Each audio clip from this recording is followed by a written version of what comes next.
What was the political agenda for this? Look, I'll tell you, but when I don't trust him, I reckon he's recording now.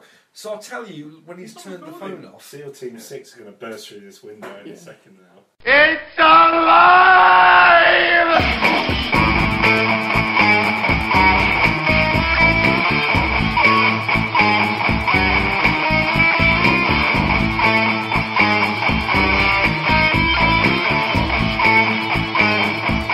Let's show this prehistoric bitch how we do things downtown. The thing is, Raoul makes the point. He says that Amiga was at one time the ultimate computer system. It was. But he didn't factor in the fact that the donkey was the ultimate kind of personal transport system at one time. At the same time. In fact, if you read That some kind of the lost talk starts war. What keyboard? Don't tell me you were involved in the Donkey Wars, the evil Donkey Wars of 1998 as well. Between Ehor and... I was a green donkey. I don't know about you. There was a lot of slagging off on them boards, wasn't there? Yeah. Anyway, let's move on. Anyway, so welcome. We're going to passes of ourselves. Welcome to Empire of Geek, and on the show this week we have Raoul. He's not been taken out by the Russian mafia yet, or have you? Maybe you've been replaced with someone else. Maybe they paid an actor to come in. Mr. Biggins, we meet again. How are you, Raoul? I don't look anything like Christopher Biggins. I never said that it might not have been Christopher Biggins. But anyway, so what have you been up to this week, Raoul? You won something, didn't you? Oh yeah, I went to a hacking convention and I beat everyone. When you say hacking, this isn't hacking into people's systems, is it? Into each other's. Because in my head, I was thinking, because hacking is also the term for taking ponies out. I always imagine you on the back of a little pony. I think I'd kill a little pony if I sat on it. So you actually hack into each other's computers? Yeah. And phones and stuff, and you basically just try and destroy each other. Who the fuck would go to that? Well, it's good fun. I thought you went along and you make little skills. programs. I thought you go along and like, let's make a program for this and you have a little competition. Well, yeah, there is that as well. Did you hack into someone's computer? I didn't hack into anyone's computer. I defended mine with such rigorous vigour. Sounds to me like the 21st century man's chess. I think it'd be quite interesting if you knew what you were doing. Yeah. I did Close the door. I didn't hack in directly. I just did like DOS attacks, which is denial of service attacks. So effectively, I flooded everybody so they couldn't. Yeah, but get that's near me. shit easy to do. Anyone can do that. Even I can do one of them. Their mobile phones. I did a mobile phone, but I could do it on a computer. Did you learn to do it on the Amiga or? Yes. Did you? Yes. It's just a while ago. Back in the Flame Wars of '98. Also on the show we have Catface Paul. How you doing? How are things going down? Hello. Things are good. You're also a winner this week, aren't you? Yeah, I won something today, although it was through a utter chance. There was no skill involved. It was just a case of being given a number, wasn't it? In a lottery, I won 6 bottles of wine. And you tried to make me jealous of you, didn't you? I did, yeah, but there was some really good prize up there, actually. There was all sorts of stuff. Have you been... Yeah, but I kind of got the drag... Well, it's back end towards the dregs. Yeah. There was a Kindle there. Yeah, why didn't you get the Kindle? Did you win any green paint, by the way? Or cream paint for painting around your doorway? No, I did. I spotted that. Have you been spying on him? And we've also got regular... change, actually. Stands out. Regular podcaster Andy, still reigning Ultimo Geek champion. Thank you. Still in the lead. And if for anyone who's interested, I'm sure you all are, Ultimo Geek, the Ultimate Geek Quiz, at the moment, Andy is 2 points ahead of everyone else. Florian and Rob are in second place, and then just behind them is Paul, who's only ever competed like once. So you could actually equal Raoul today, if you play your cards right, Sanny Jim. With this hacking day, it wasn't like all like violent, though. I mean, we did make... Well, none of it sounded violent so far. It just sounded you all sitting at your computers trying to bugger up each other's phones. Does it ever result in, people having face-offs like they do in WWE or something like that? Saying, well, I'm going to help computer programmers are well known for that. Somebody did like hack mine to get it to redirect to Penn Island all the time. Right. So surely though, if they're hacking into your phone, they're breaking lots of laws. Well, it's all consensual. No, I mean it's not the case of you saying it's okay. It's whatever operating system you're on. Surely, if they're hacking into it to do that, they're breaking the law by hacking into that operating system and Not stuff. necessarily. Surely. How else?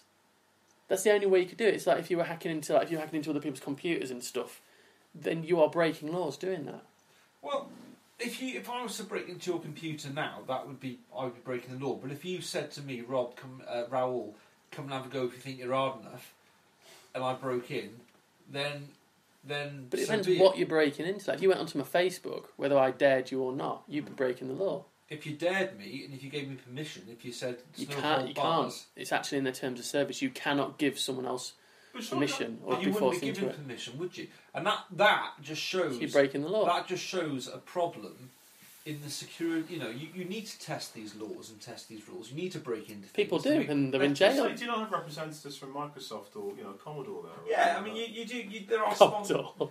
There are the giants. There are sponsors from companies there. Yeah, I was going to say because they're there in a way. It's beneficial for their company. That's right. So sometimes they show up and they're like, yeah, come and break our stuff, and just to see if you can. Yeah. Do you remember your indestructible glasses? Yeah. We were at uni, one of the first things, as well as Amigas. Oh, after Amigas, the next thing you would say. Well, I'll tell the story. It's far better when I tell it.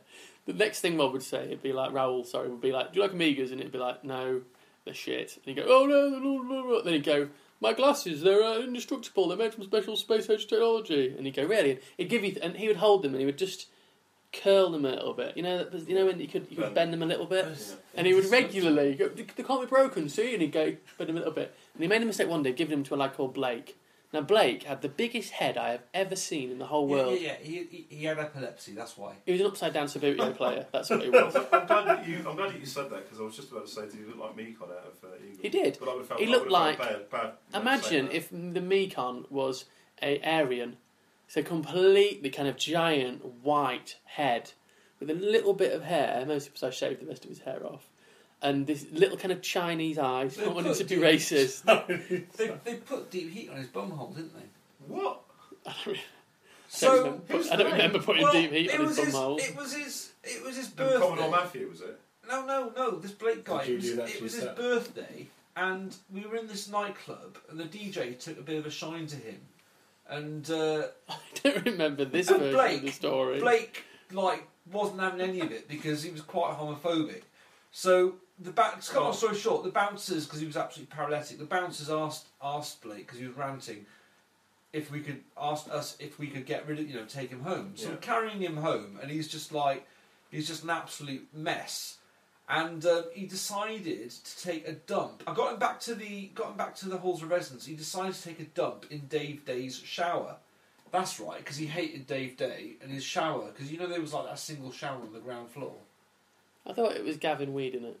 Gavin weeding it another time, but this time Blake took a dump in this shower because David told everybody that the shower was his, no one could use it. So anyway, Blake took a dump in there. Martin's territory. Yeah, and I thought, I'm not carrying you upstairs now. You've had a dump because don't know if you've wiped yourself or whatever. You probably haven't. There's no loo roll there, so I just left him there.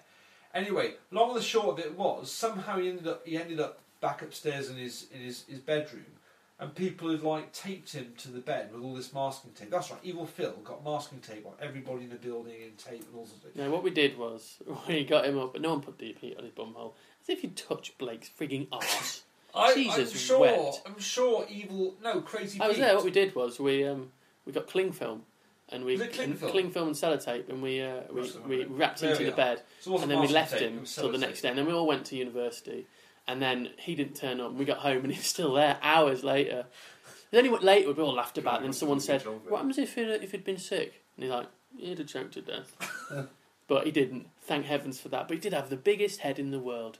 Now, you made the mistake of, he was there, because Blake used to talk like this, he'd be like, all right then, boys, how you doing then? Oh, Bobson. He used to call Raoul Bobson St. Johnny. Don't use that name.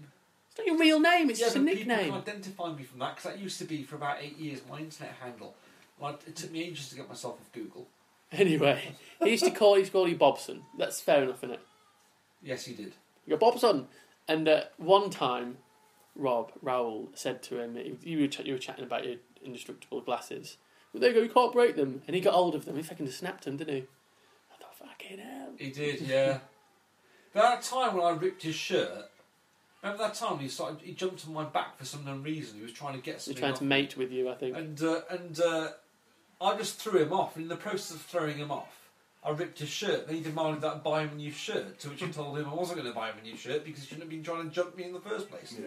It was Enough his said. fault. It was his fault. Wild times. Anyway, let's get on with what we're doing on the show today. I'm sure the listeners don't want to hear about. It was a Ben Rob's Sherman indestructible shirt as well. So, the first one we'll God's talk about fallen is we don't need a fecking ongoing commentary on what the dog's doing. No, I'm just Right. saying the dog was falling asleep, so maybe we need to step it up again and make this more So, interesting. but anyway, the first thing we'll talk about is Age of Ultron.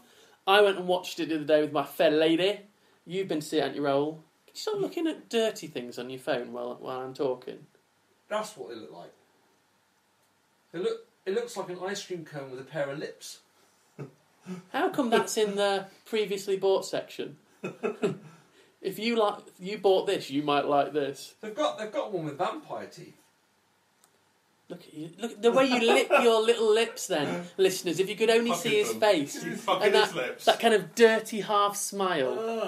That's a looks bit like wrong, isn't it? It does look like the face of the alien, doesn't it?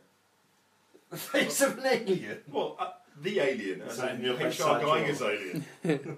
Can we not have the first section being Rob's filth, and let's get on with Age of Ultron? So, have you haven't seen it? Have you?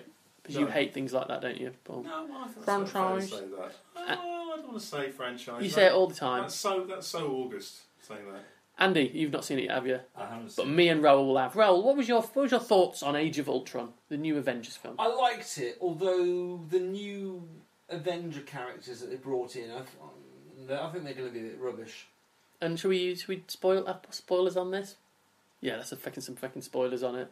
Oh, Spoilers. So if you don't want to hear what happens in it, you might want to fast forward for the next 5 minutes or so, because some of the things I want to talk about involve spoilers, and I don't care. So if you just move ahead about 5 minutes and get to the next bit, this is what I felt about the film. I think it's a good film. My expectations were so astronomically high after loving the first Avengers film that when I left there, I enjoyed it. I think part of me felt a little bit, not disappointed, but a little bit flat on account of that. I think I need to watch it again, because I've watched the first Avengers film a lot. But I'll tell you what I really did like about it. I liked about it that they had the bravery to move it on. The fact that at the end of the film you have a different team of Avengers, basically. yeah. That the thing is that they just seemed a bunch of naff. Compared to Characters. a god and... Yeah, compared And a Hulk. to a God and a Hulk, I just thought. That's not spoil anything by saying that, though, is it? Yeah, compared to a God and a Hulk, I just thought. A man with wings and a shitty witch. Yeah, that's basically it. And the other thing was about the film that I liked was I think that the great winner from that, as far as character goes, was Hawkeye. I think he comes out of the film as a much more interesting and likeable character. Yes. And do you not think that Joss Whedon played a masterstroke? Because I assumed that they were, and this is a spoiler coming up now, ladies and gents, I thought he was going to die, for certain. Because they had, you meet his family in it, you also meet his kids, and you also hear him talking about, you see his house, and he's talking about stuff he's going to do. Yes. Now, in any war film, and Josh Whedon said he wanted this to feel a bit like a war film, in any war film, any character who talks about his family and wanting to get back to them Dies. gets killed. Yeah. And I think it was really clever where at the end, one of the characters, one of the new ones, just as Hawkeye's about to get machine gunned, this character prevents him. The thing is, he was a boring bloody character, so who gives a... Do you know what I mean? The fact he got killed, I didn't care.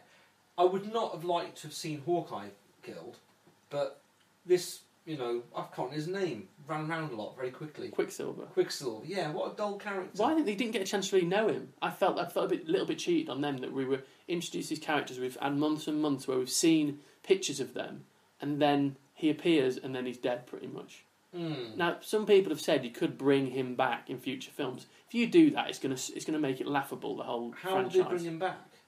Well, there's numerous ways. At the start, when Hawkeye got injured and they used that tissue replacement thing where they can basically grow your tissue back. Yes. They could do something like that, or it could be, for example, his sister could do some kind of crazy magic. Or there's, I'm sure one of the Infinity Gauntlet, one of them will be the ability to bring people back to life.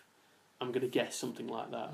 So maybe, I don't think they will do. I think he'll stay dead because I think if they hope do, so, because he was rubbish. I liked him. The problem is he wasn't as good, I think, as Quicksilver from the X-Men film. Don't you think the X-Men in Days of Future Past was just... He was fun. Was this one? There was nothing to it. Same character, different actors playing them. Right. It was a younger Quicksilver in the X-Men one. But basically, the Scarlet Witch and Quicksilver are mutants, the Magneto's kids.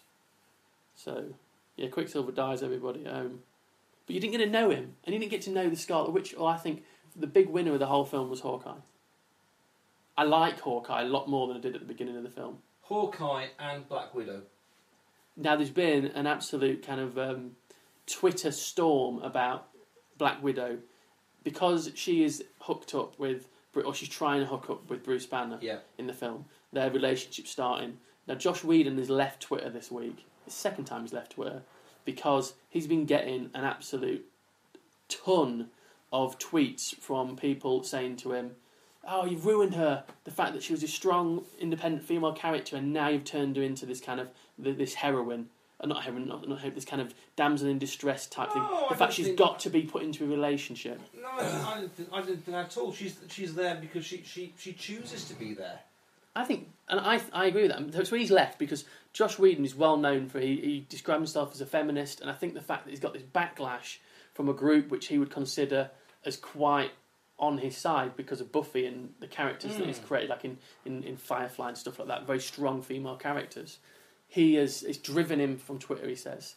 No, I actually thought it added a bit of something extra to Black Widow. She was no longer just this kill everything.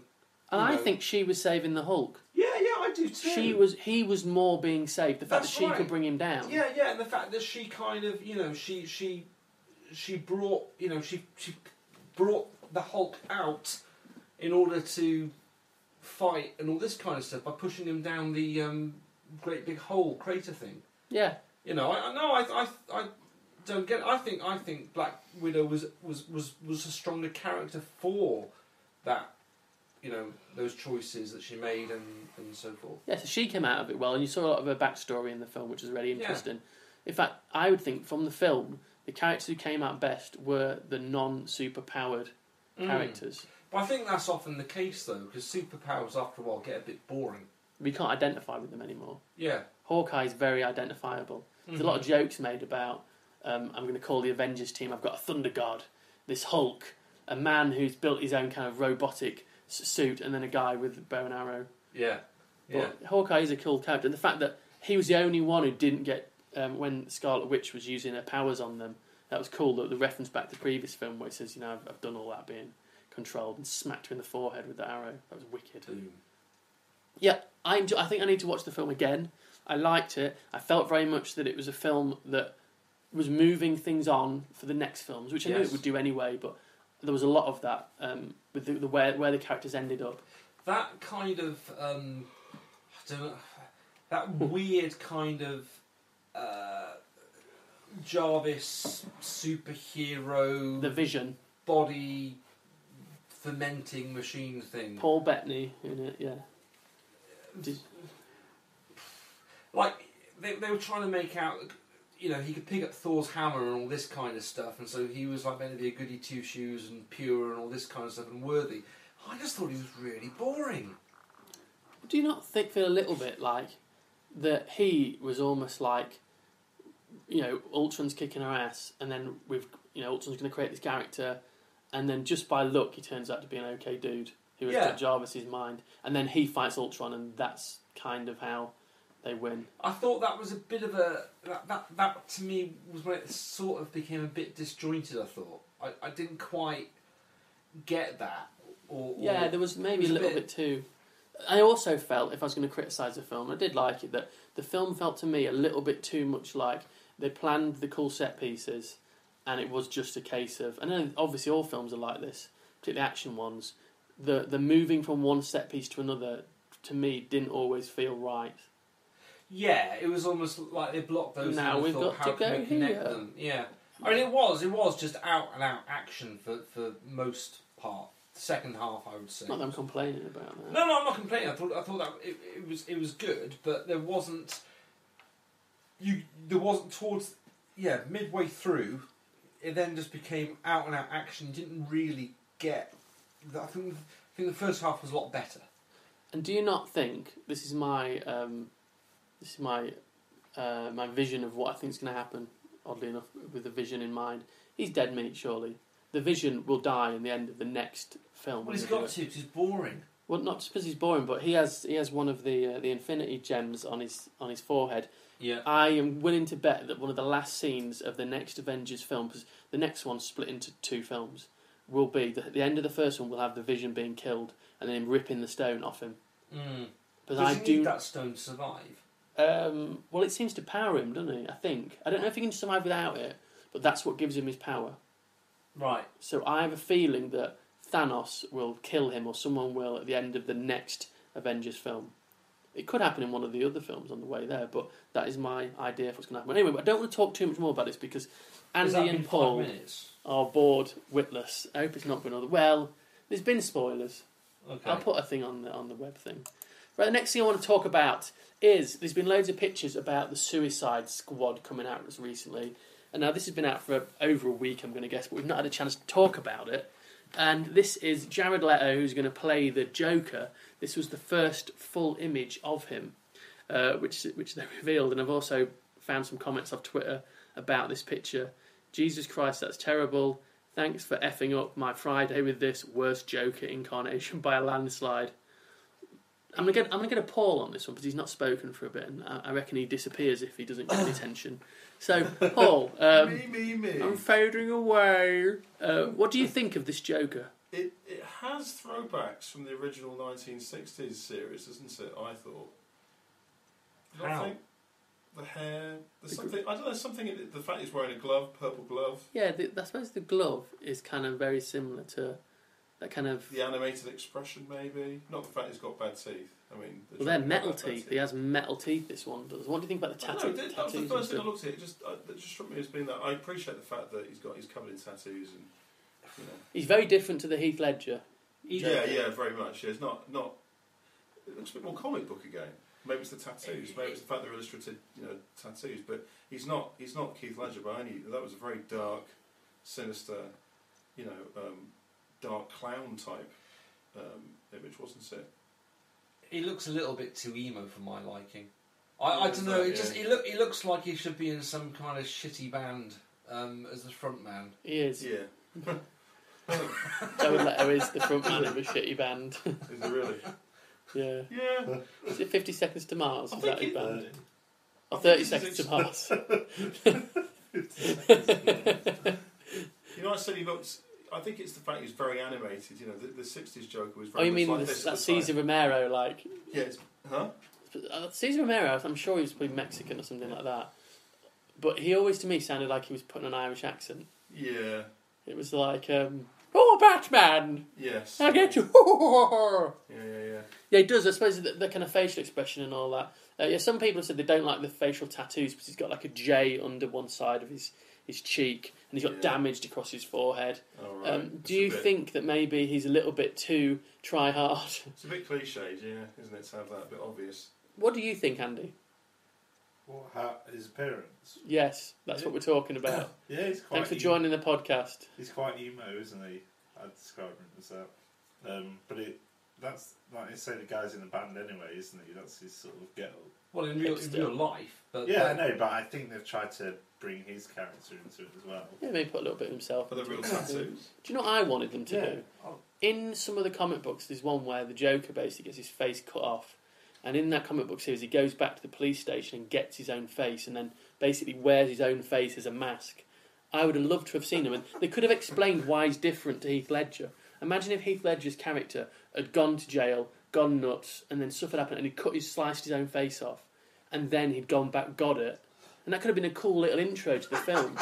The fact that you see a police station and this guy breaking in, and then in a glass case in there, the Joker's face. And then you see this kind of... You'd only see like bits, kind of muscle and tissue and like kind of reflections. Smashes it and puts it on, and that would be a cool teaser for it. The fact that the Joker's come back, and that we can then think it's the same Joker, but he looks so different because he's had his own face cut off. Yeah. And he's wearing it again. That would look cool. Shocker. Let me show you some other things from the Suicide Squad as well that have come out. Do you know this is Deadshot? Deadshot's an assassin. Do you know which actor's playing Deadshot? Can you tell from that pose? This is him in full armour. Eyeball. It's not David Hasselhoff, is it? No, it's not. Look at the helmet that he's wearing, which looks like a pair of wide fronts on his head. Yeah. Look at those massive ears. It's one of the guys from Daft Punk, isn't it? It's Will Smith. Will Smith? Will Smith plays Is it Deadshot Barack in Obama? this. No. He's got white hands. No, their gloves, I think. Oh no, they're. They are white hands, aren't they? Yeah, I think it's because they Will took the Smith has photo white and they've fingers. messed around with the saturation of it. That is a black man's fingers, unless Will Smith has white hands. I will prove to you it's Will Smith in a minute. Don't worry. But that's Deadshot, who's this assassin, often an adversary of Batman. Let me show you some other ones. This is Harley Quinn? Harley Quinn, yeah. Margot Robbie playing her. I can always tell when Raoul approves of something. You get that slight little Puckered lips again. lick my lips. You dirty perv. She is very much like the Arkham kind of the Arkham City type games. That is the look they've kind of gone for with that. And if you look just behind her in these, and obviously we're looking at photos at the moment. People listening to the podcast. If you go online and look up the Suicide Squad, you'll find some of these pictures. And this is a picture of Margot Robbie as Harley Quinn walking across the road, and in one of them you can see Killer Croc just behind her. Yeah. Yeah. Now I'm going to show you another picture, and this is the whole team. And there's Deadshot Will Smith without his mask on, so you can see it is old wingnut head himself. Oh yeah. And there you can see the team. It just looks rubbish. it looks. I don't know. It just looks. It just looks like they're a bunch of try-hard emo kiddies that probably sit around, talking bullshit to each other. I wonder if you know any of the characters who are in this. You've got, I think this is, what's his name? I think this is, what's it called?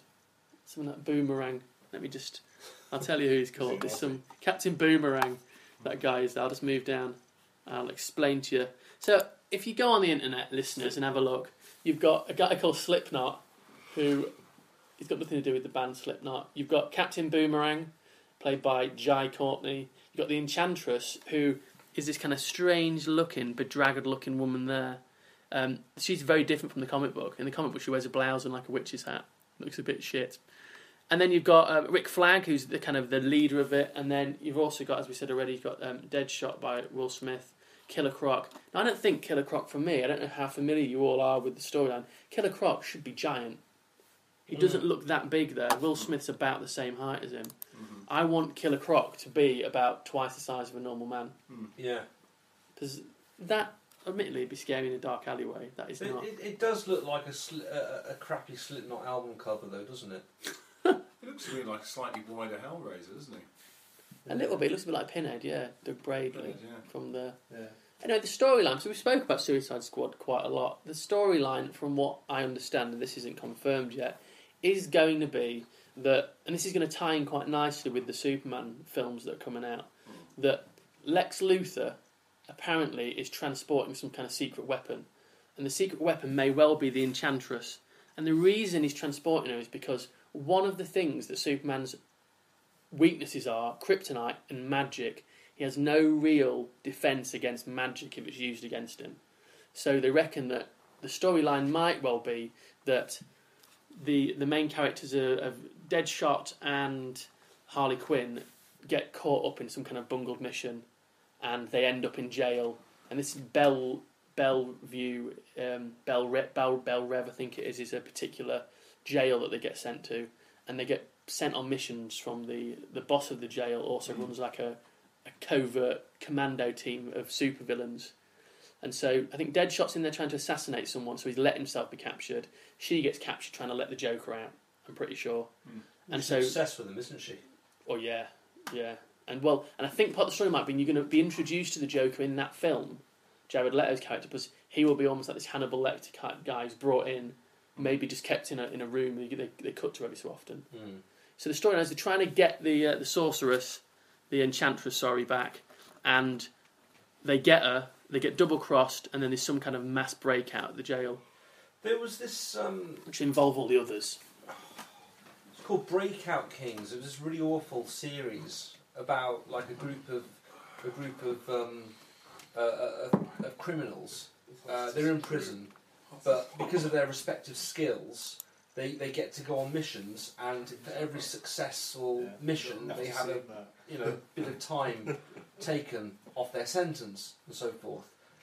I hope it doesn't end up like that. It's sounding to me like it's going to end up a bit like that. We will see. We'll see what it's like. I think it's going to set up. Some people have said, like, what's his face? Who played Bane again? Tom Hardy was going to be in it as Rick Flag, and he dropped out, and people thought that's a bad sign. But he spoke 3 days ago. He mentioned that the only reason he's not in it is because he had conflicts with some of his projects overrunning, and he says it's cool. He loves it. He has said, "Well, the Mad Max looks like a cool film. I cannot wait to see Mad Max." Yeah, it looks good. Would that even tempt you, Andy, to go to the cinema? Yeah, I like the original. See, that's because you never go to the cinema. I do. I love. Unless you've got someone to impress. No, I like the cinema. I'm normal. Yeah, I saw that actually. I saw it advertised. It does look quite good, yeah. Yeah, And the game, there's a game coming out based around it, and the game actually looks. Normally, movie tie-in games are crap, aren't they? Yeah. The game does look pretty interesting. It looks to me like a sandbox game where you can kind of travel around the desert and meet all these, and you get a Thunderdome in it as well. Cool. And Tina Turner will be there. Right, the next thing I want to talk about is a new film that's coming out. It's going to be released on October the 23rd, 2015, and it's called The Last Witch Hunter, and it stars old Vin Petrol. So, we've seen the trailer. See what I did there. It's going to upset a few pagans, I reckon. Will it really, Rob? Do you not think that the stealing of all of their holidays would bother them more? Well, I was at this hack day, right? This hack thing, 24-hour hack. Are pagans involved in this? Well, no, yeah, the guy was hacking against. He was a pagan. He was a nice bloke, but he was on about how he was fed up with being persecuted in the media and the press and stuff, and how he also liked to do voodoo. And I said, well, voodoo's nothing to do with paganism. And he said, well, yeah, but he liked to do it anyway. And then I said, well, so you like to play with dolls and stuff? And that's when he got his out and started stabbing it. It had no effect on me whatsoever. I think voodoo is like the religion. I think hoodoo is the practice, isn't it? Hoodoo? Hoodoo. Hoodoo's the actual magic. You do. Talk about the babe. So we watched the trailer for this. We'll go straight to you, Paul. What did you think to the trailer? I mean, I've got to say, it looked pretty good, but often, a lot of trailers can look like very, very good movies, but the reality is that they're not. I always remember when I went to go and see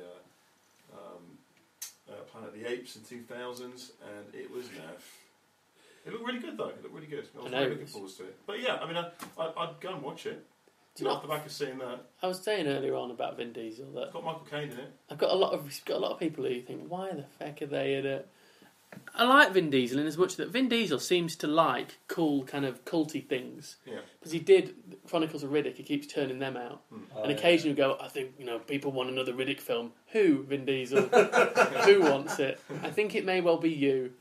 And also he does stuff like playing Groot as well. And if you heard him talking about in Guardians to playing Groot, he's like, I love playing this character. And he talked about he put his emotion into it, and he only said one bleeding word. But there's something I think so enthusiastic about Vin Diesel that he really does like these fantasy films. You see him in all these car films that he's in, and people think that's what he's about. I'm pretty sure I've heard him say before that films like that allow him to do the films he really wants to. Mm-hmm. This looks like the type of film that Vin Diesel really wants to be in. The thing that made me think maybe, just maybe this might be a movie with a bit of an edge, is the fact that they had Michael Caine in there. And Michael Caine doesn't usually turn his hand to a movie or a script unless it's pretty good. That is true. So that is almost a selling point for him.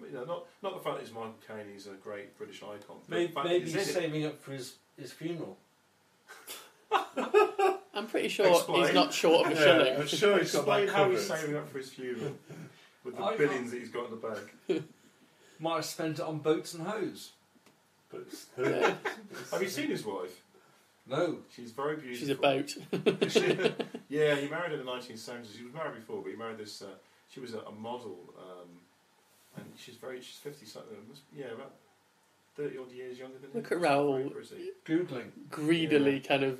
Let's have a look at his She's going to be in her 50s or 60s. Yeah, but she's very, very attractive. Look at your Look at the face. photograph I of wish her in the people could see your 1970s. face at the moment. She was What? very My face? good. You've got this kind of strange look on you, like, It's like, ooh, Must see. ready for naughtiness. Ooh. Yeah, we are putting two and two together. She's 68 and her name's Shakira. That's it, Shakira, yeah. Yeah. Her hips don't lie. But they did break. How's Kane then? Sorry? How's Michael Caine? Oh, He's 80, he's about 80. he's in his 80s, yeah. Is he? Yeah. he's Morris got longer Micklewhite. Gosh. He is... My dad's met Michael Caine. hair. Is he? He was when this was Not years many and years people ago. know I that. don't know if he'd done Zulu at the time. My dad was sitting on some wall somewhere, and this car pulls up, and then someone goes, "Excuse me, do you know where?" Whatever he asked him, and I think he saw Aye. Michael Caine in the back, and he's like, "Do you know where that is?" Laddie. And so I think my dad on purpose told him the wrong place. He's like, I'll tell you where it is, Michael Why would Caine. he do that? Why would he tell him the wrong place? I'm pretty sure he told me this is on the wrong place. But he does know. My dad doesn't have much respect for famous folk. No. There's another story, and I'm sure you'll correct me if I get this wrong, but he was on base duty at this guardhouse at this RAF place, and this guy walks up, and the guy goes, "Oh, look, nice night, isn't it?" And he went, I think my dad said, "It's shit." And he walked off, and someone went, "That's Prince Charles. That's Prince Charles, that was." And he went, "Yeah." I agree with him. If I ever see someone famous, I'll make a point of not recognising them. Yeah. For example, when I say famous, this is the most tenuous famous thing. I used to go to the Fab Cafe in Manchester when I used to live in Manchester. Awesome bar. And used to go every Thursday night. And quite often you would have Cliff Bennett from the Inspiral Carpets, who was a cool dude. Who was Cliff Bennett, the Inspiral Carpets, they're a band, look them up. He'd be the DJ, he was a cool guy. But Terry Christian from The Word would always be stood at the bar. And he would be there like with his kind Alright, of... how's it going? And he'd go up and he'd be like, "All right then, like fella," and you'd be like, "Hi," and me and my friend Rich, who were out there, would make a point of be like, "Do not recognise Terry Don't talk to Christian." him. I think he was Did okay you try? Did you guy. try even harder? Well, Hey, he was. do you know who I am? You know, when someone's looking around, looking for your attention. Yeah. A bit like when Don't you give it when to you go him. out for a drink somewhere, and Raoul starts speaking loudly to get the attention of any girls who are sat nearby, Well, then a hearty laugh. and then. Or he'll even be talking to you, but be facing them across the other side of the room in one of the scariest displays I've ever seen. It's like, there's a man over there just staring at us, but he's laughing his head off. Ha ha ha ha! Why is he not looking at his friends? Do you remember? And the best example I've got of that was Stabby's sister, who does a bit of burlesque, she's done some modelling. I think we mentioned the... Well, That was a swerve. I'll censor that. The Raoul's swerve, sorry. Just found out. Don't say it anymore. But The Last Witch Hunter. So the storyline of this involves Vin Diesel's character. He plays a character who is called Calder, and he kills the Queen Witch, and she, in the moment of death, curses him with eternal life. And so it's then set in the modern day where she gets reincarnated and he must face off against her again. And I think you're going to see lots of modern... I'm hoping it's going to be scenes of modern day world, but then these kind of weird mystical things hidden away. Well, that's what it looked like from the trailer, didn't it? Also in the trailer, if you notice, the actress Rose Leslie is in it. Who... Do you know Rose Leslie is? Rose Leslie, she was in Game of Thrones. She was the fit one from the north, proper north. Ygritte. Ygritte, that's right, yeah. You know nothing, Jon Snow. That's the one. So she's in it as well. You So know that in real life she's like a proper lady, I isn't know, like she's titled like- and all that. Posh girl. You probably know her, Paul, actually. You might have like moved in her circles. Possibly, but I don't like to talk about that. Okay. Yeah, she's got a very posh voice, hasn't There's she? lots of people I know. Good actress. Good actress. Brush shoulders with So all that was The the- Last Witch Hunter, out on October the 23rd, 2015. Hoi Well, I don't like to talk about Day it. before my birthday, incidentally, if anyone wants to buy me a present. Right, the next one I want to talk about is a TV show, and it's been on already, and it's called The Enfield Haunting. This is a really good show. The first episode came out the other day, and in particular, old Cat Chops over there. Hello. He actually asked me if we could talk about this. Yeah, I was just quite excited at the prospect. Can I just say, listeners, get yourself comfortable. This is one of Paul's sections. We're going to be here a while. Put your slippers on, a nice mug of Horlicks. I'm going to play Worms. Yeah, I wanted to talk about it because I was just really excited at the prospect of seeing something which was a little bit different, a little bit unusual. I think also probably all of us when we were kids, we were interested in supernatural stuff, and I remember reading about this years and years and years ago, and it did make headlines in 1977, and it's supposed to be one of the most famous. Based on a real story, isn't it? This whole show. Absolutely, and there's tons of stuff out there. If you want to go and do some bit of research and have a look on YouTube, there's loads of clips of these two young girls that lived in the house back in 1977 in Enfield, and it actually prompted an awful lot of interest around the world, and prompted people like Dan Aykroyd to think about making Ghostbusters. He was said to be influenced by reading about this story, so it's had an impact on lots of other. Dan Aykroyd's grandfather was also like an investigator as well. I remember. I know Dan Aykroyd's. I think it was his grandfather. We mentioned it in an earlier show. Real life, yeah. Yeah, he was interested in kind of ghost hunting and stuff like that. The thing that I found really interesting about this was the fact that it was in a normal house, in a normal suburb, with a family of 4 children, mother, completely sort of normal working class environment, and these weird and wonderful things started to happen. And the fact that there were 30 odd people that were supposed to have been, seen odd things going on that they just could not explain, including a couple of police officers went there and checked it out and saw, chairs levitating and marbles being thrown around.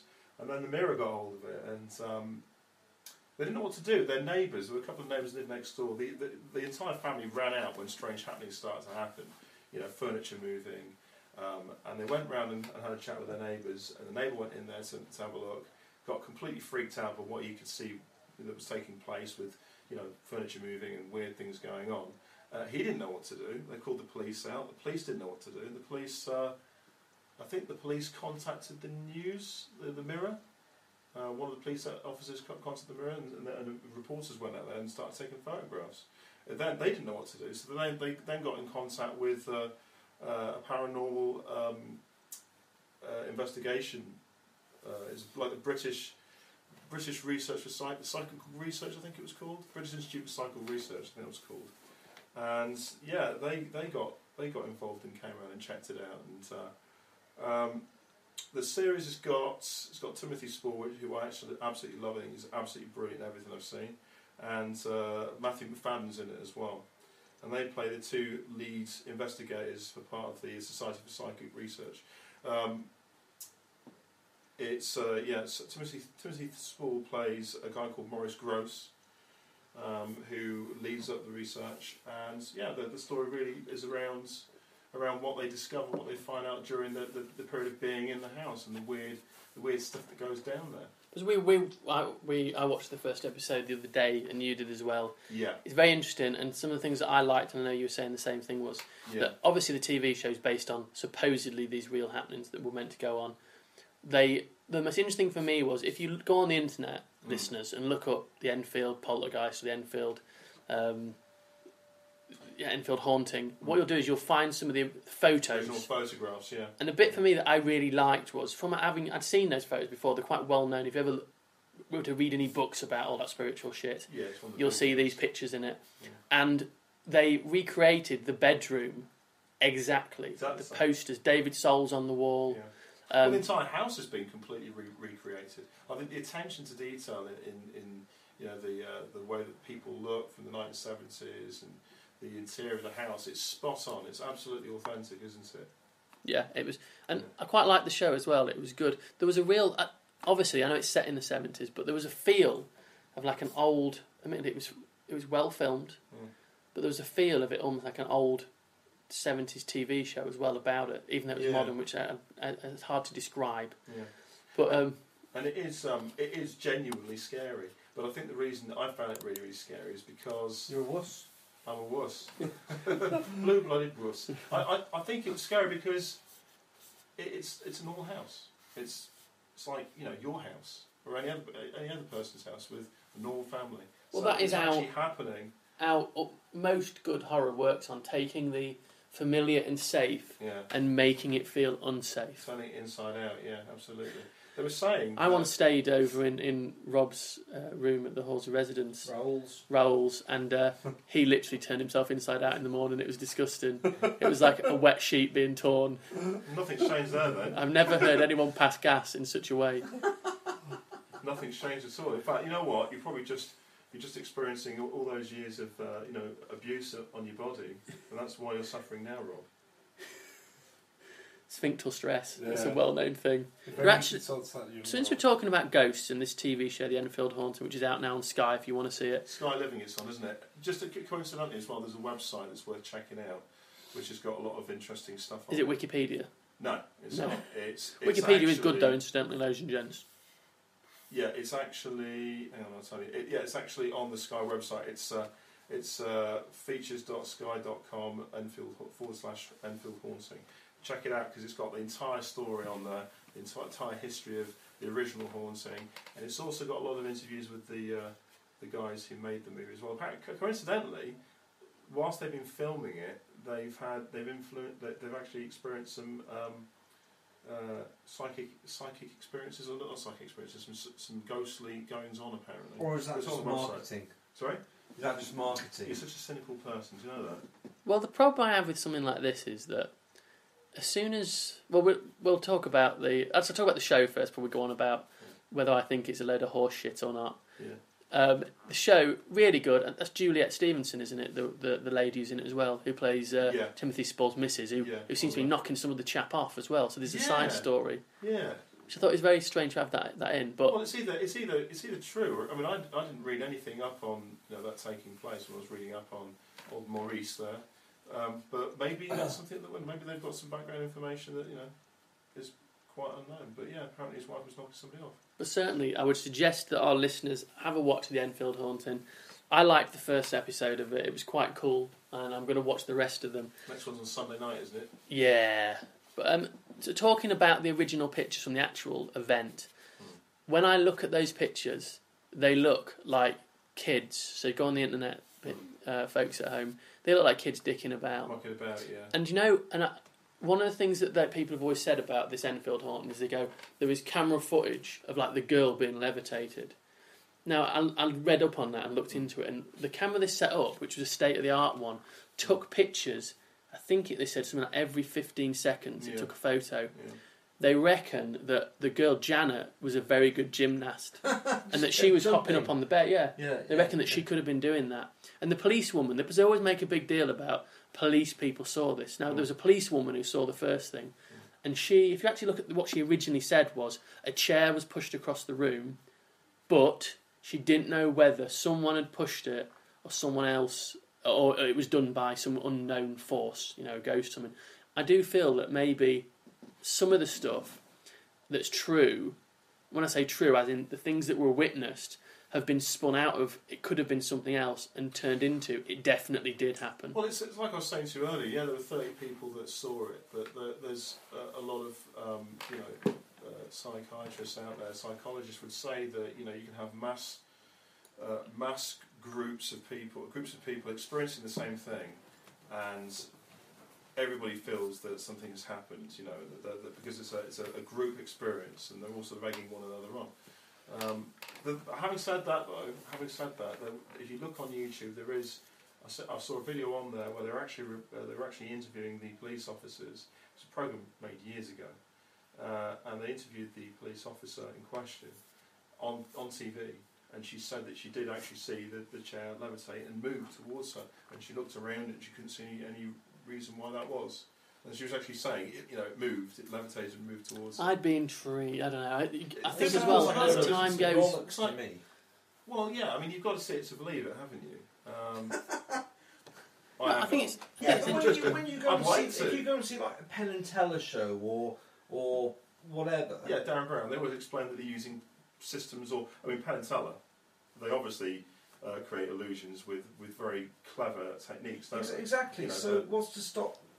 this will most likely Well, not most likely, it will be. Well, Darren Brown did the same thing with seance, didn't he? When he did a seance, he used old Victorian techniques to make people believe that they were actually seeing ghosts. You know, he had a group of people he was subjecting them to, and they all came away believing that they'd seen something. It's to say that an 11-year-old who's got an active imagination can't influence or misdirect people. I'm sure it's possible. They did admit that they said later on 2% of the things were them doing it, the girls, but the rest wasn't. And you've had people countering and saying, actually, we believe 100% was you doing it, and that they reckon that the girls, that one of the girls in particular, was very intelligent, and she may have been. But you don't know, and it's an interesting story, and the fact that it's based on truth is very interesting. I like that. Now, I want to talk about Ghost Watch, because Ghost Watch was a TV special that went out on Halloween when I was a kid. And let me look it up. It came out. I can just remember this as well. Yeah. Do you remember? 1992. Philip Schofield was in it, wasn't he? No, it was Mike Smith, who died recently, unfortunately. Did he die? What happened? He stopped breathing suddenly. No. What was the cause of his death? You'd have to look it up. I didn't research into him in particular. There was him, and there was his wife, Sarah Green, and it also had Michael Parkinson on it, and Craig Charles was in it as well. He's not on the front cover. I remember that. Now, Ghost Watch was really interesting because at the time it was on in a slot on the TV where dramas normally were. They didn't say it was a drama, and it was based around a house where there was a haunting, and they had these kids in it, and the kids they said that this guy called Pipes, who was this ghost, they supposedly. And as they went around this house, you would see him sometimes in the background. And it was actually genuinely quite scary. By the end of the show, they went back to the studio, the lights exploded, and it finished with Michael Parkinson possessed. And speaking in tongues as well. That Ghost Watch was inspired by that. Now, Ghost Watch has never been repeated on UK TV. It received something like, I think the night it went out, 30,000 complaints. And it was also linked to the death of some young lad. He was an 18-year-old lad with special needs who took his own life. Factory worker he was, Martin Denham. The complaints were that an awful lot of young children were watching it at the time, weren't they? And a lot of parents ran out complaining about it being on TV too early. And also because Sarah Green and Mike Smith were both known at the time for being on Saturday morning TV shows for kids. And that's what parents allowed the kids to watch it. Because of that, it influenced them. But actually it was absolutely bloody terrifying, wasn't it? Yeah. So what you had this situation with this guy, I think the next day or a few days later, this Martin Denham, he killed himself. He had the mental age of a 13-year-old, and he supposedly was at home, and then some of the pipes in the house started clanking, and he left a note saying that, along the lines of, I'm going to be a ghost now, and they can't get me, whatever it is. I remember that. His parents put a complaint in to Ofcom, whatever it was at the time, the standards board. They said that they kind of dropped it. They took it to court, and the court actually agreed with them and said that this is what they said. The BBC had a duty to do more than simply hint at the deception it was practicing on the audience. In Ghost Watch, there was a deliberate attempt to cultivate a sense of menace. They ruled that the programme was excessively distressing and graphic, referring to the scratches on the children and the references to mutilated animals, and that it aired too soon after the 9pm watershed. They further stated that the presence in the programme of presenters familiar with children's programmes took some parents off guard in deciding whether their children could continue to view. So it was really shocking. Also, interesting enough, there's a report in the British Medical Journal in 1994 giving 2 cases of Ghost Watch-induced post-traumatic stress disorder in children. They did say that the effects of it did wear off.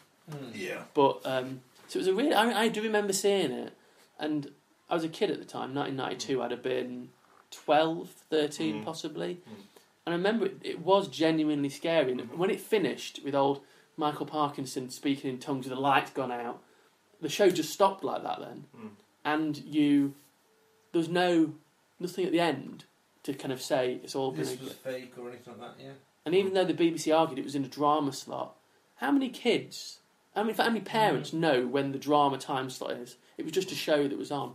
It was genuinely scary. And Ghost Watch was inspired by the Enfield haunting, which then led me on to, I thought we'd also talk about the Cottingley Fairies.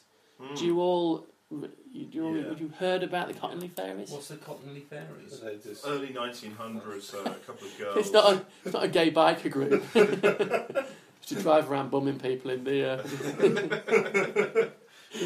Early Edwardian cottaging ring. There were a couple of girls, and they got I remember this. Yeah, they faked very it up, famous didn't photos. they? Yeah, they faked the whole thing. Though they later admitted to faking it, but they that's fooled loads of people, didn't they? At the time, a lot of people were quite shocked by the imagery. It was like photography was still quite an early medium, I think. And, It was 02 or 04, was it something? It like was 1917 that? Was it? that it Where happened. was it? Yeah, Cotterley near Bradford. Now the reason why, when they first did it, I think was the two kids who did it. One had come from South Africa, and she'd moved there with the mum, and they were staying with the mother of the other girl. And I'll name the girls. Actually, I've got the names. So there was Elsie Wright and there was Frances Griffiths. So Elsie was 16 years old. Frances was 9. And the reason why it kind of got so popular was, to begin with, when they took the photos on the dad's camera, the dad saw the pictures and thought they're just messing around, and he never didn't pay much heed to it. And it happened a few times, and he was even going to ban them using the cameras. And I think it ended up with the mum saw them, and one of the mums did. And she started believing that they were real. She took them to some kind of spiritualist group who were interested in the idea of kind of these powers of old times that were still existing. And they got noticed by Sir Arthur Conan Doyle. And he was the guy, obviously, from Sherlock Holmes fame. He was really into spiritualism, Sir Arthur Conan Doyle was.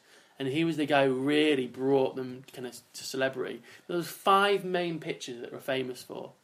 As time went on, I think the last one of them died in around about the 1980s. She admitted that they were fake and that they'd actually cut pictures out of children's books. Even though, if you think about it, this is 9-12, very well done. Oh yeah, Yeah, they are. And you can see. I mean, they look a little bit, false to us now. I suppose because we know they are anyway. But they look a little bit illustrated, don't they? So we wouldn't believe that they're actually real fairies. But there was a massive movement just after the First World War, and spiritualism became absolutely massive. All the people who died and all that wanted to get in contact. Yeah, a lot of soldiers died. A lot of families wanted to get in contact with their lost ones from the First World War. So, and there were a lot of photographs of people going to seances of ectoplasm leaving coming out of people's the noses and stuff like that, which you can see today is this complete. It's cotton wool, or or worse, it's something else. But a lot of it was done with the lighting they used, and they'd also have someone else there who was kind of helping them make the sounds and all that. It was very clever, some of the stuff they did, and the fact that you had these spiritualists who would hide stuff inside the mouths and stuff, which would then take out. But the Cottonley Fairies convinced people for decades that there was these kind of fairies there. Now the interesting thing about it is that of the 5 pictures that are really famous, one of the girls, as she got older, said that we faked them all. One of the other ones said we did fake them, apart from the 5th one. And on the right-hand side, if you look on the internet, listeners, there's this is the 5th picture. So if you look up the Cottonley Fairies in 5th picture, you'll probably find it. And one of them, till her death, claimed that was a genuine picture, which to me it looks less real than any of the others. What am I meant to be looking at? It looks just like a bit of wood. This one it's like the bank of a river with lots of grass or something there, and then in the grass you've got these fairies materialising.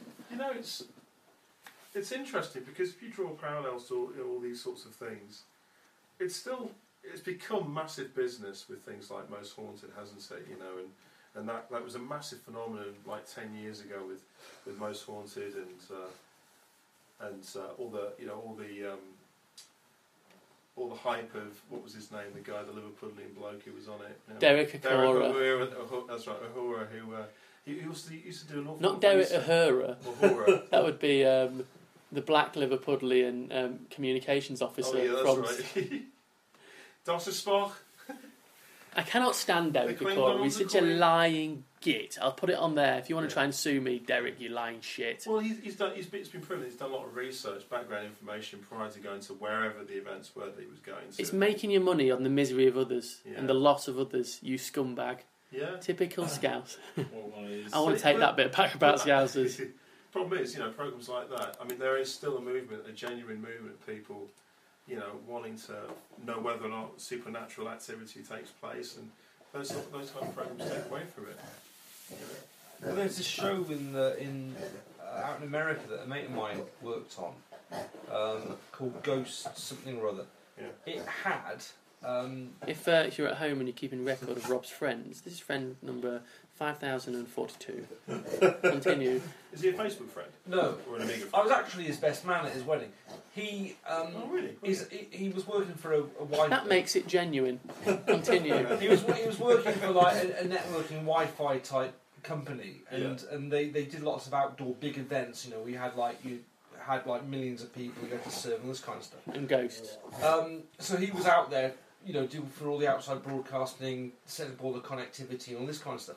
Well, that show, apparently on Halloween out in the States, it is watched by about 120 million people, which is that's staggering, really, isn't it? Yeah, it's massive because that is the appetite for these types of shows. Well, yeah, let's say Most Haunted is done brilliantly well, hasn't it? Is it still going? I don't know if it's still going or not, but I mean... I don't think Derek Corey's on it. If you're listening at home, that's not a poltergeist. That's my Labrador stretching out Are and we making doing like a noises. Halloween special tonight? Well, it's not Halloween. I know, that's what I thought. It's kind of weird, isn't it? Or is it Steve's Familiar? It could be Vinegar Tom. So that was there. That's really talk about Cottonley Fairies, but it fitted in. And can you not stare at my dog's engorged penis? Is You're it just out? staring at it. Is it out? Jesus wept. Is it engorged? There's more of it than the rest of him. Oh, He's a pretty I think big it's black super Labrador big as well. news, that. He's You're licking staring it. at him. Why are you licking his knob? Because he can. If you ask him Oh, nicely, Raoul, he'll let you have a go. If that's what you're angling for. A little bit of dog lipstick. Stop pumping those lips.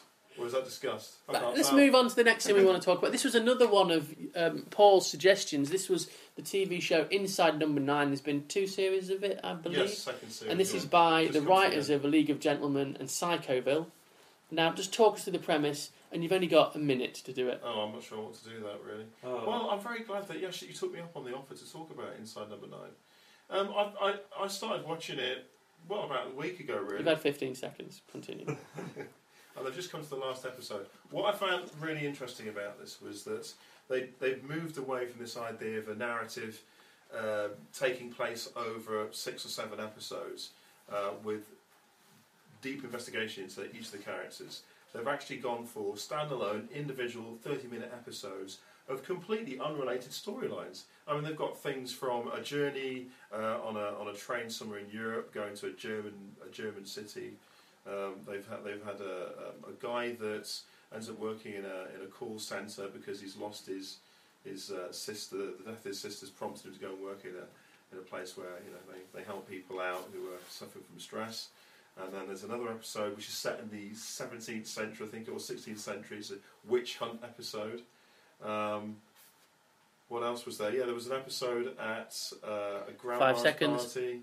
And the last one was based on a seance, actually, which was really interesting. So the premise of the show is... The premise of the show You've is had your minute. basically completely disparate storylines, completely unrelated. all but to very do with clever. inside somewhere with the number 9 on, so it could be a Yeah. carriage, it could be a house or whatever. Yeah, yeah. Now, you were saying is very correct about the idea that each show episode is a different storyline.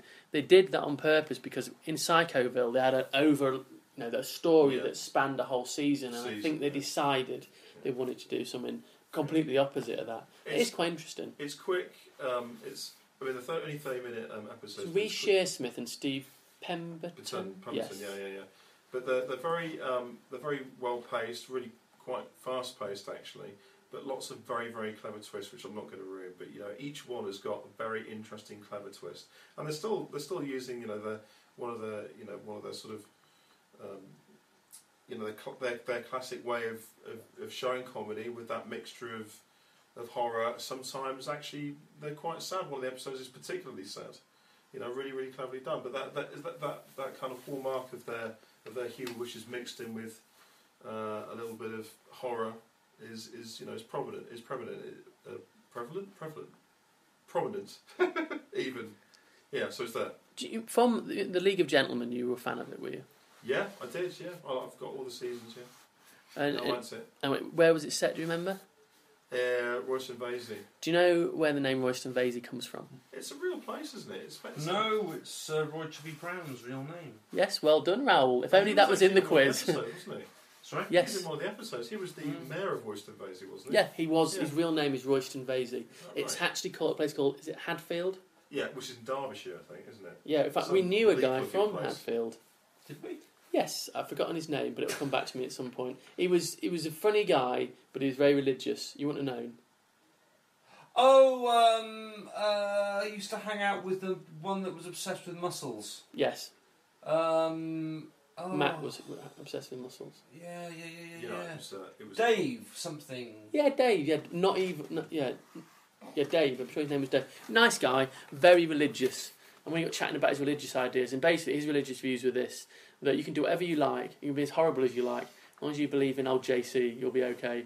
Which, for me, is the biggest cop out in the world. Well, let's be honest. If you're going to follow a particular religion, that is the best one. You can be an absolute shithouse as long as you believe in the love of our Lord. You'll get away with it. Yeah. So you got yourself covered, haven't you? So when you go to church on Sunday, repent your sins. Well, it doesn't quite work like that, does it? There's that thing. Anyway, yeah. Now that moves us on to Game of Thrones this week. Have you seen this week's Game of Thrones? No, I haven't. I've got a few to catch up on because I haven't been home that often, long enough. So. Oh, What, have you lost your keys again? yeah. Oh, can't you try the back door? I know you've experienced that before. Anyway, so You don't had it smashed in, have you? that's why a lot of his problems come from. We mentioned your bathroom, yeah? Because that got all smashed up, didn't it?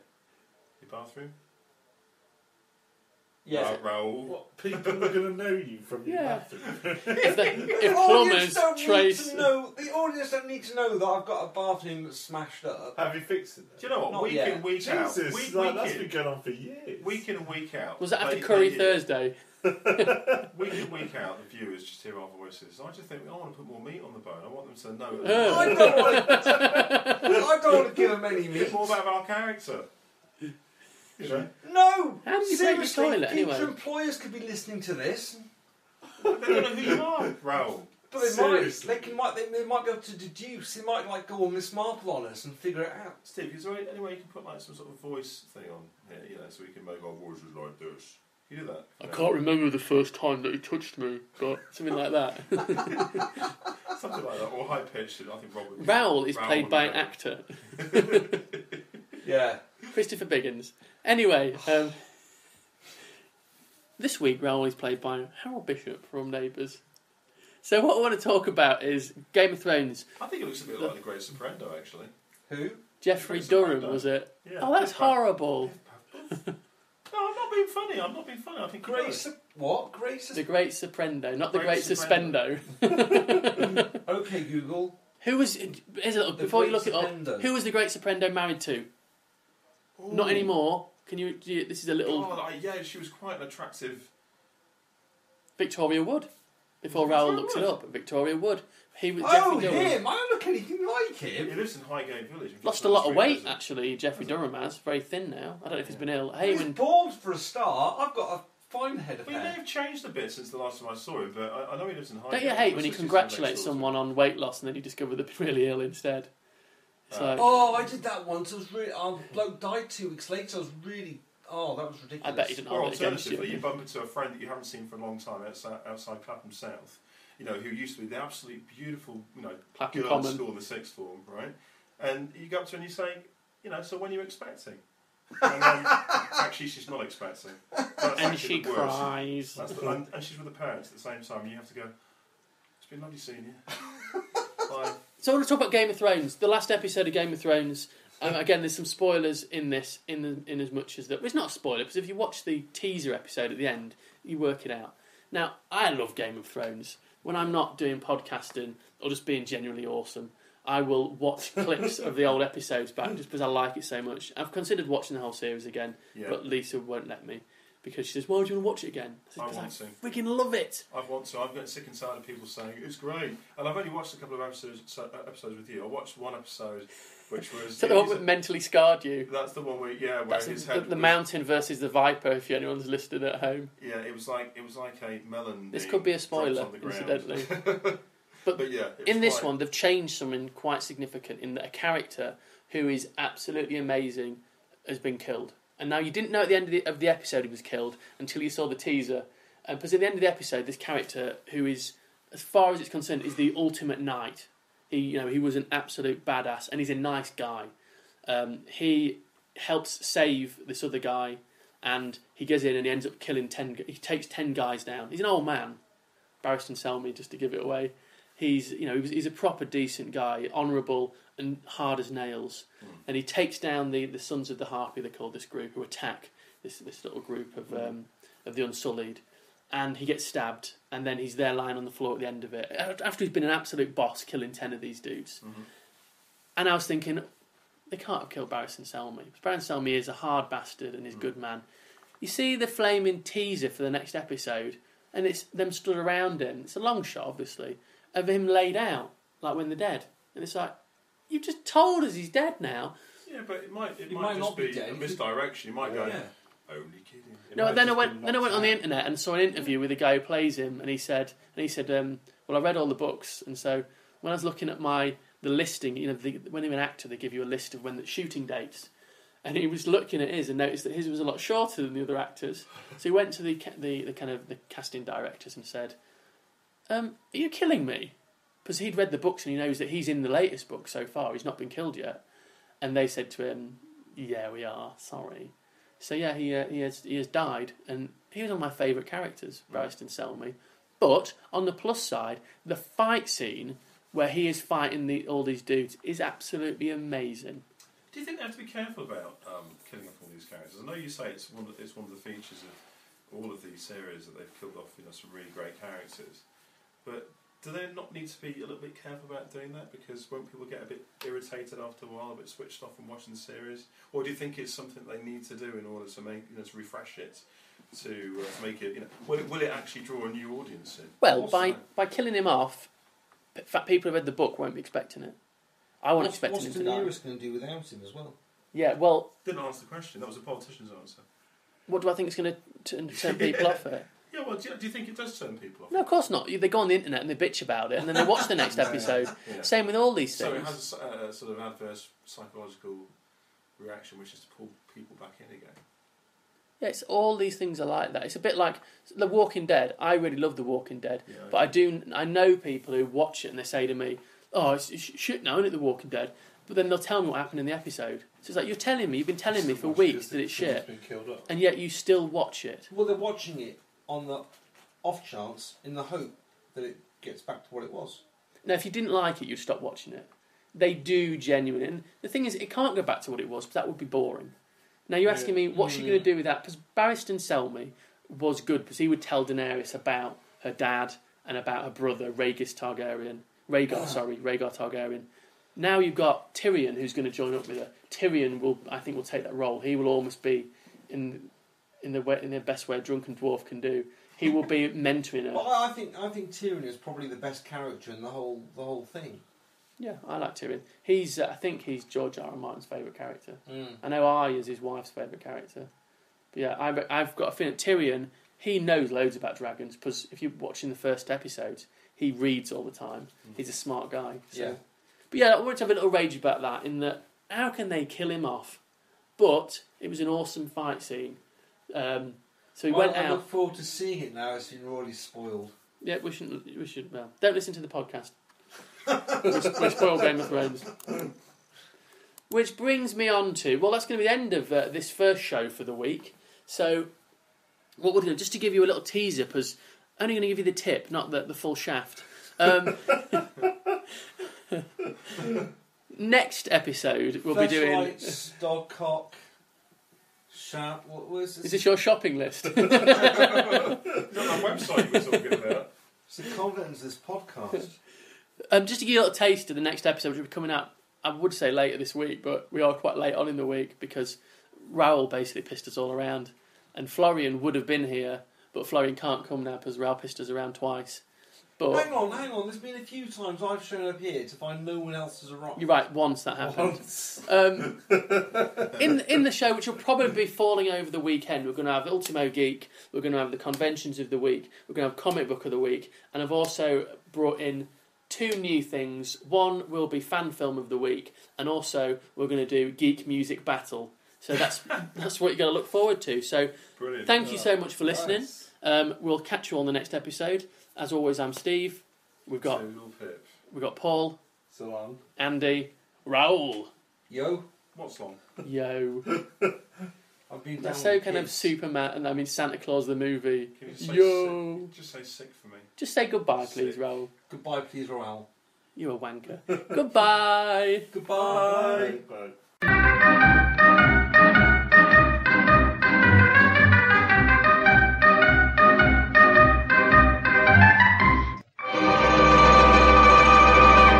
That was ghastly.